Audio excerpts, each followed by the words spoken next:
Hello friends, welcome to Bhoomika's kitchen. ನಾನು ನಿಮ್ಮ ಭೂಮಿಕಾ ಸುದರ್ಶನ್. ಎಲ್ಲರೂ ಹೇಗಿದ್ದೀರಾ? ಎಲ್ಲರೂ ಚೆನ್ನಾಗಿದ್ದೀರಾ ಅಂತ ಭಾವಿಸ್ತಾ ಇವತ್ತು ಸಿಂಪಲ್ ಆಗಿ ಈಸಿಯಾಗಿ ಫಾಸ್ಟಾಗಿ ಕುಕ್ಕರಲ್ಲಿ ಬದನೆಕಾಯಿ ಗೊಜ್ಜು ಮಾಡೋದು ಹೇಗೆ ಅಂತ ತೋರಿಸ್ತಾ ಇದ್ದೀನಿ. ಬನ್ನಿ ಮಾಡೋದು ಹೇಗೆ ಅಂತ ನೋಡ್ಕೊಳ್ಳೋಣ. ಕುಕ್ಕರ್ ಒಳಗಡೆ 4 ಉಂಡೆ ಬದನೆಕಾಯಿನ 4 ಭಾಗವಾಗಿ ಕಟ್ ಮಾಡಿಬಿಟ್ಟು ತೊಗೊಂಡಿದ್ದೀನಿ. ಚಿಕ್ಕದು 2 ಈರುಳ್ಳಿ, ಟೊಮೆಟೊ 2, ಗುಂಟೂರು ಮೆಣಸಿನ್ಕಾಯಿ ಒಂದು 6 ಇಂದ 8 ನಿಮ್ಮ ಖಾರಕ್ಕೆ ತಕ್ಕಷ್ಟು,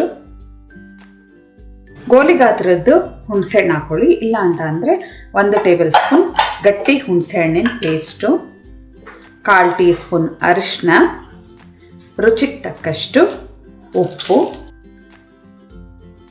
1 ಕಪ್ಪಷ್ಟು ನೀರು. ಎಲ್ಲನೂ ಒಂದ್ಸಲ ಕ್ಲೀನಾಗಿ ಮಿಕ್ಸ್ ಮಾಡ್ಕೊಂಡ್ಬಿಡ್ತೀನಿ. ಲಿಡ್ ಕ್ಲೋಸ್ ಮಾಡ್ಕೊಳ್ತೀನಿ. ಇವಾಗ ಲಿಡ್ ಕ್ಲೋಸ್ ಮಾಡಿಕೊಂಡು ಒಂದು 2 ರಿಂದ 3 ವಿಷಲ್ ಕೂಗಿಸ್ಕೊಳ್ಳೋಣ. ಇದನ್ನು ಪ್ರೆಷರ್ ಬಿಟ್ಟಿದೆ. ಈ ಮ್ಯಾಶರಲ್ಲಿ ಅಥವಾ ಮಂತಾಡೋದ್ರಲ್ಲಿ ಚೆನ್ನಾಗಿ ಮ್ಯಾಶ್ ಮಾಡಿಕೊಂಡು ಮಂತಾಡ್ಕೊಂಡ್ಬಿಡ್ಬೇಕು. ಮ್ಯಾಶರಲ್ಲಿ ನೋಡಿ ಈ ಥರ ಚೆನ್ನಾಗಿ ಮಿಕ್ಸ್ ಮಾಡ್ಕೊಂಡಿದ್ದೀನಿ. ಇಲ್ಲಾಂದರೆ ಮುಟ್ಟೋಷ್ಟು ಬಿಸಿ ಇದ್ದರೆ ನೀವು ಬೇಕಾದರೆ ಕೈಯಲ್ಲಿ ಚೆನ್ನಾಗಿ ಕಿವುಚ್ಕೋಬೋದು. ಇವಾಗ ಇದಕ್ಕೊಂದು ಒಳ್ಳೆ ಒಗ್ಗರಣೆ ಹಾಕೊಳ್ಳೋಣ.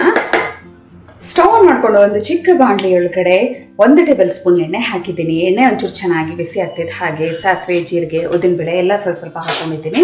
ಇವೆಲ್ಲ ಚೆನ್ನಾಗಿ ಸಿಡಿಯೋದಕ್ಕೆ ಶುರುವಾಗಿ ಸಾಸಿವೆ ಒಂದ್ಸಲ ಸಿಡಿಯೋದಕ್ಕೆ ಶುರು ಆಗ್ತಿದೆ. ಹಾಗೆ 1 ಚಿಟಿಕೆ ಇಂಗು, ಜೊತೆಗೆ ಚೆನ್ನಾಗಿ ಜಜ್ಜಿಟ್ಕೊಂಡಿರೋ ಅಂಥ ಬೆಳ್ಳುಳ್ಳಿ. ಈ ಬೆಳ್ಳುಳ್ಳಿ ಜಜ್ಜಿಬಿಟ್ಟು ಹಾಕೊಂಡ್ರೆ ಒಂದು ಒಳ್ಳೆ ಘಮ ಬರುತ್ತೆ. ಬೆಳ್ಳುಳ್ಳಿ ಒಳ್ಳೆ ಘಮ ಬರೋವರೆಗೂ ಚೆನ್ನಾಗಿ ಫ್ರೈ ಮಾಡ್ಕೊಳ್ತೀನಿ. ಬೆಳ್ಳುಳ್ಳಿ ಒಳ್ಳೆ ಘಮ ಬರೋಕ್ಕೆ ಶುರುವಾಗಿದೆ. ಇವಾಗ ಕೊನೆಯಲ್ಲಿ ಕರ್ಬೇವಿನ ಸೊಪ್ಪು ಹಾಕೊಳ್ತಾ ಇದ್ದೀನಿ. ಕರ್ಬೇವಿನ ಸೊಪ್ಪು ಹಾಕ್ಕೊಂಡು ಸ್ಟವ್ ಆಫ್ ಮಾಡಿಬಿಟ್ಟು ಈ ಒಗ್ಗರಣೆ ತೆಗೆದು ಬದನೆಕಾಯಿ ಗೊಜ್ಜು ಒಳಗಡೆ ಹಾಕೊಳ್ತೀನಿ. ಈ ಬದನೆಕಾಯಿ ಗೊಜ್ಜು ಒಳಗಡೆ ಈ ಒಗ್ಗರಣೆ ಹಾಕ್ಕೊಂಡು ಚೆನ್ನಾಗಿ ಮಿಕ್ಸ್ ಮಾಡ್ಕೊಳ್ಳೋಣ.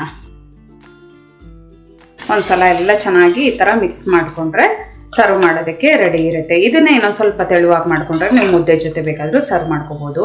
ಇದು ಅನ್ನಕ್ಕೆ ತುಪ್ಪ ಹಾಕ್ಕೊಂಡು ಈ ಗೊಜ್ಜು ಹಾಕೊಂಡು ತಿಂತಾ ಇದ್ರಂತೂ ಆಹಾ ಏನು ರುಚಿಯಾಗಿರುತ್ತೆ ಗೊತ್ತಾ. ಒಂದು ಹಳ್ಳಿ ಶೈಲಿ ಅಂತ ಅನ್ಬೋದು. ನಾನು ಕುಕ್ಕರಲ್ಲಿ ಮಾಡಿ ತೋರಿಸಿದ್ದೀನಿ. ಇದನ್ನೇ ನೀವು ಪಾತ್ರೆಯಲ್ಲಿ ಹಾಗೆ ಬೇಯಿಸ್ಕೊಂಡು ಇದನ್ನು ಮಾಡ್ಬೋದು. ನೋಡಿದ್ರಲ್ಲ ಎಷ್ಟು ಸಿಂಪಲ್ಲಾಗಿ ಎಷ್ಟು ಫಾಸ್ಟಾಗಿ ಬದನೆಕಾಯಿ ಗೊಜ್ಜನ್ನ ಮಾಡ್ಕೋಬೋದು ಅಂತ. ಇನ್ನೂ ರುಚಿಯಾಗಿರಬೇಕು ಅಂತ ಅಂದರೆ ನೀವು ತಿನ್ನೋ ಟೈಮ್ಗೆ ಮೇಲ್ಗಡೆ ಬೇಕಾದರೆ ಸಣ್ಣಕ್ಕೆ ಈರುಳ್ಳಿ, ಕೊತ್ತಂಬರಿ ಸೊಪ್ಪನ್ನ ಉದುರಿಸ್ಬಿಟ್ಟು ಬಡಿಸ್ಬೋದು. ಆವಾಗ ಇನ್ನೂ ಒಂಥರ ಟೇಸ್ಟ್ ರುಚಿಯಾಗಿರುತ್ತೆ. ಆದರೆ ಅದು ಆ ತಕ್ಷಣವೇ ಮುಗಿಸ್ಬೇಕಾಗುತ್ತೆ, ಇಡೋದಕ್ಕಾಗಲ್ಲ. ಇದನ್ನು ಬೆಳಗ್ಗೆ ಮಾಡಿದ್ರೆ ನೀವು ಮಧ್ಯಾಹ್ನ ಅಥವಾ ಸಾಯಂಕಾಲದವರೆಗೂ ಇಟ್ಕೋಬೋದು. ಇದು ಬರೀ ಅನ್ನ ಮುದ್ದೆ ಒಂದಕ್ಕೆ ಅಲ್ಲ, ಇದನ್ನೇ ಗಟ್ಟಿಯಾಗಿ ಮಾಡಿಕೊಂಡ್ರೆ ಚಪಾತಿ, ರೊಟ್ಟಿ ಇದೆಲ್ಲದ್ರ ಜೊತೆನೂ ಒಳ್ಳೆ ಕಾಂಬಿನೇಷನ್ನು. ಮತ್ತೆ ತಡ ನಿಮ್ಮ ಮನೆಯಲ್ಲೂ ಕೂಡ ಮಾಡಿ ಹೇಗಿದೆ ಅಂತ ಕಮೆಂಟ್ ಬಾಕ್ಸಲ್ಲಿ ತಿಳಿಸಿ. ಇವತ್ತಿನ ಈ ಸಿಂಪಲ್ ರೆಸಿಪಿ ನಿಮ್ಗೆ ಇಷ್ಟ ಆದರೆ ಲೈಕ್ ಮಾಡಿ, ಶೇರ್ ಮಾಡಿ. ಯಾರೆಲ್ಲ ಇನ್ನೂ ಭೂಮಿಕಾ ಕಿಚನ್ಗೆ ಸಬ್ಸ್ಕ್ರೈಬ್ ಆಗಿಲ್ಲ ದಯವಿಟ್ಟು ಸಬ್ಸ್ಕ್ರೈಬ್ ಆಗಿ. Thanks for watching.